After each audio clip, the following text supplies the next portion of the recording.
জীবনে আর কিছু থাক না থাক, জীবনে এমন একটা মানুষ থাক যে ভালোবাসার চেয়ে ভালো রাখার চেষ্টা করে বেশি, যাকে কোনো কিছু বিশ্বাস করানোর জন্য কোনো কসম করতে হয় না, কিংবা কোনো কিছুর দিব্যিও দিতে হয় না। খুব সহজভাবে মুখের কথা বিশ্বাস করেন এসে, যার সামনে যাওয়ার জন্য কোনো পূর্ব প্রস্তুতির প্রয়োজনও হয় না। নিজেকে রং মাখিয়ে সাজানো লাগে না। যেভাবেই যে অবস্থায় তাকা হোক না কেন, নির্দ্বিধায় নিঃসংকোচে যার মুখোমুখি হওয়া যায়।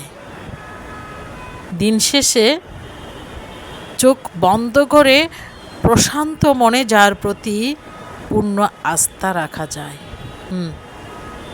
জীবন জুড়ে এমন একজন থাক।